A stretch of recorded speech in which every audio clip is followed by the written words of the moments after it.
The hearing chamber was tense long before the gavel struck, everyone aware of who was about to speak. Stephen Miller, a political strategist infamous for his cutthroat debating style, carried a reputation that echoed through Washington's marble halls. Not just for his words, but for the way he weaponized them. He thrived on confrontation, following a simple playbook: talk louder, interrupt often, and never let his opponent find their rhythm. For years, this strategy worked, as lawmakers and witnesses shrank under his verbal barrage, while Miller smirked across the table, more bulldozer than debater. But this time was different. Sitting across from him was Congresswoman Jasmine Crockett, a rising star whose reputation was the polar opposite of Miller's. Where he thrived on noise, she commanded silence. Where he relied on intimidation, she relied on precision. Her colleagues described her as steel wrapped in calm. She wasn't the type to flinch or to be rattled. The contrast couldn't have been sharper. Miller's restless hands, tapping fingers, and impatient sighs reflected a man eager to dominate, while Crockett sat poised, notes neatly stacked, pen resting still, her very composure a challenge. The audience sensed it. This was no ordinary hearing, but the clash of two reputations, one built on fear, the other on resilience. Cameras adjusted, reporters leaned forward, and a silent electricity filled the room as history waited for the first spark.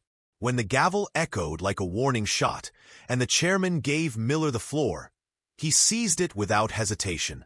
"Congresswoman Crockett," he began sharply, "the people deserve answers, not excuses," his tone accusatory, assuming guilt before any discussion began. The room stiffened, reporters scribbled, sensing sound bites worth broadcasting, as Miller leaned forward, rapid-fire words designed to trap Crockett, interrupting her at every turn. But she didn't flinch, allowing him to speak while her calm intensity unnerved him, each pause strategically draining his attacks of power. Then, with perfect timing, she spoke into her microphone, voice calm, measured, and unshakably clear. "Mr. Miller, are you here to have a conversation, or just to hear yourself talk?" Gasps rippled through the chamber. For the first time, Miller faltered, words failing him as murmurs grew louder. Cameras zoomed in, and even the chairman shifted uncomfortably. Crockett's delivery, though not loud, landed like a hammer, her question a mirror reflecting Miller's aggression back at him. And just like that, the balance of power in the room began to shift.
The silence following Crockett's sharp retort didn't last long, as a red-faced and rattled Miller slammed his palm on the desk.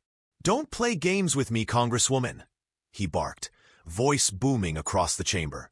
"The American people are tired of evasions and theatrics." Yet his words landed with the weight of desperation rather than authority. Crockett straightened in her chair, unshaken, her calmness amplifying the chaos of his outburst. "You accuse me of theatrics," she replied coolly. "Yet you're the one pounding the table. Maybe the American people deserve leaders who can argue facts instead of throwing tantrums." Gasps and whispers filled the room.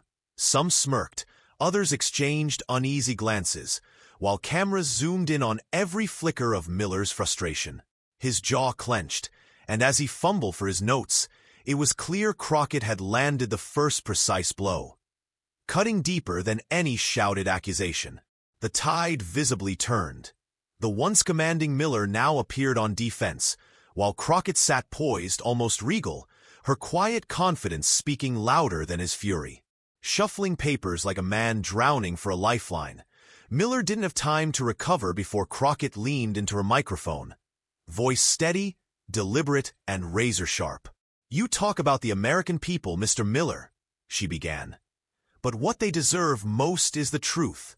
She opened a binder with meticulous precision, the rustle of pages echoing like a drum roll, and slid documented records. Official statements, dated reports, sworn testimonies, across to the clerk, all directly contradicting Miller's accusations. His eyes darted nervously. He hadn't expected her arsenal of specifics. Pressing on, Crockett said, "You call me evasive, yet it's you who refuses to acknowledge facts. You call me theatrical, but the evidence is sitting right here, waiting to be read." The chamber felt the shift. Gasps rippled through the gallery, cameras focused on the documents, and even the chairman raised his eyebrows in admiration. Miller attempted to interject, but a subtle raise of Crockett's hand commanded the room's attention, silencing him more effectively than any gavel. Calm but cutting, she concluded. "Mr. Miller, I came here prepared." "Did you?" With that, Crockett transformed the hearing from a heated argument into a courtroom-style dismantling, where evidence, not volume, decided the winner.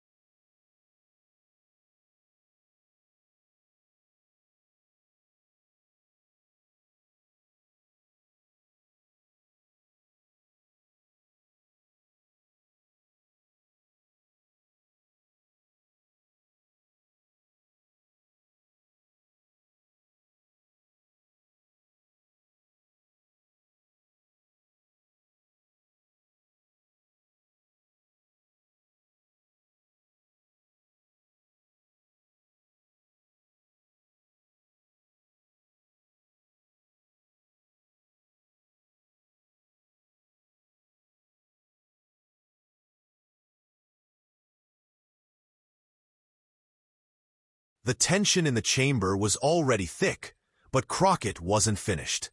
Leaning back slightly, her eyes fixed on Miller like a hunter who had cornered her prey, she spoke with a deceptively light tone. "You know what's interesting, Mr. Miller? Just a few months ago, you stood on this very floor and argued the opposite of what you're saying today." Miller froze, and a hush swept the room. Crockett pulled out a thinner, more dangerous folder and displayed a transcript for the cameras. "Your words," she said firmly, "not mine." Reading aloud, she reminded him, "We must not let partisan attacks distract from the truth." Her eyes lifted from the page, locking onto him. "Do you remember saying that, Mr. Miller?" His face drained of color as murmurs rippled through the chamber.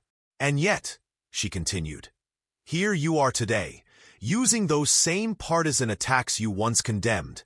So, tell me, Congressman, which version of you should the American people believe? The one who spoke with principle, or the one who panders with theatrics?" The gallery gasped. Even some of Miller's allies avoided his gaze as cameras captured his anger and embarrassment. Leaning forward, her voice steady and precise, she delivered the coup de grace.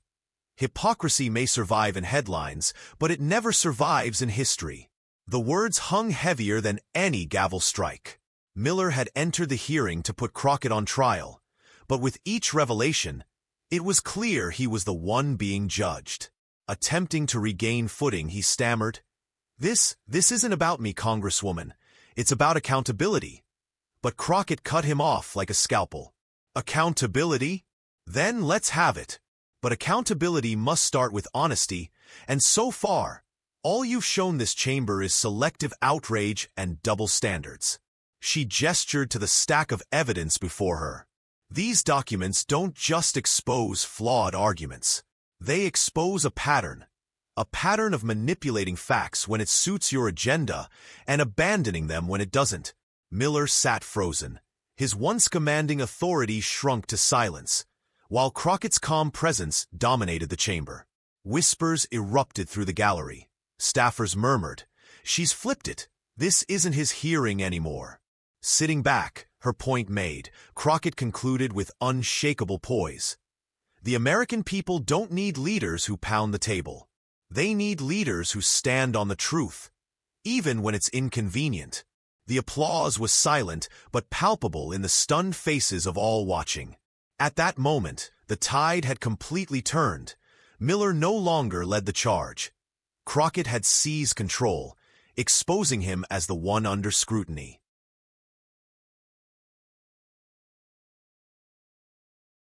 The shift in power was palpable, seen, heard, and absorbed by everyone in the chamber. What had begun as Miller's show had become unmistakably Crockett's stage. Staffers who had scribbled notes in Miller's favor now hesitated, pens hovering midair, while the gallery, packed with reporters, aides, and activists, buzzed with energy that hadn't been there minutes before. A young journalist whispered, "She's rewriting the story in real time." As cameras captured every glance, pause, and pointed word that cut deeper than Miller's entire folder of accusations. Miller looked smaller now, shifting uneasily in his chair, his bravado evaporating with each silence following his failed rebuttals. While even his allies avoided eye contact, their confidence replaced with anxious frowns. Observers in the public seating exchanged knowing nods, one older man muttering, "Finally, someone's saying it plain." Crockett hadn't just dismantled Miller's case. She had tapped into something larger. Her calm defiance resonated with frustration beyond the walls of Congress, turning the chamber from a battlefield of talking points into a stage for truth. Attempting to reclaim relevance, Miller cleared his throat, but the room waited for Crockett's next move. Leaning forward like a prosecutor delivering her final strike, Crockett's voice sharpened, steady and commanding. "You talk about protecting the integrity of this institution. Yet where was your outrage when members of your own party undermined the very rules you claim to defend?" The words hit like a gavel. Miller flinched, but Crockett pressed harder, cutting into the facade he had carefully built. "You cherry-pick your outrage. You preach accountability only when it's convenient. And the truth is, people are tired of this selective memory, because hypocrisy wears thin, even in these halls." A hush fell across the chamber. Even the reporters typing slowed, knowing they were witnessing a moment destined for endless replay. Miller fumbled for notes, attempting to interject, but Crockett's slight, dismissive hand gesture drew murmurs from the gallery, signaling he had wasted his turn. The blow was more than rhetorical. It was psychological. Crockett had cornered him. The clash inside the chamber didn't stay confined to four walls. It rippled across the nation almost instantly. By the time Crockett leaned back, satisfied with her precise strike, journalists were already racing to craft headlines. Crockett schools Miller on hypocrisy. Powerful exchange leaves GOP on defense. Cable news producers scrambled to clip the most explosive 30 seconds. CNN replayed her dismissal of Miller with awe and disbelief, while Fox News framed it as grandstanding. Though even there, her words were too sharp to ignore. Late-night comedians turned the moment into a masterclass, joking. Step 1. Stay calm. Step 2. Know your facts. Step 3. Make the other guy regret ever saying your name. And audiences weren't just laughing, they were nodding. For viewers, Crockett's performance transcended partisanship. It was about watching someone cut through spin and articulate what millions had been thinking. Editorials the next morning praised her precision as the rare kind of congressional exchange that restores faith in public discourse, while some cautioned that her boldness might alienate moderates. Yet the conversation had shifted. Miller, once the steady hand, became the footnote. The man outmaneuvered in real time. Crockett had seized more than a moment. She had redefined the narrative. The aftermath didn't fade with the next news cycle. It embedded itself in Washington's political memory. Campaign teams studied her approach, noting her calm, insult-free dismantling of Miller's credibility with surgical precision, a reminder that political power often stems from clarity, composure, and conviction rather than volume. Progressive candidates adopted her style, prioritizing authenticity over scripted talking points, seeing her clash as both entertainment and a blueprint. Even her opponents took notice, with strategists warning that underestimating her could be career-damaging. Among everyday citizens, the clip thrived, retweeted, bookmarked, shared in classrooms and union halls, quoted at family dinners, etched into the collective memory as a historic political moment where truth punched through rhetoric. For Crockett, it was more than a viral win. It was proof that courage in the spotlight could inspire beyond the chamber. Her exchange with Miller marked a turning point, signaling that the old rules of deference and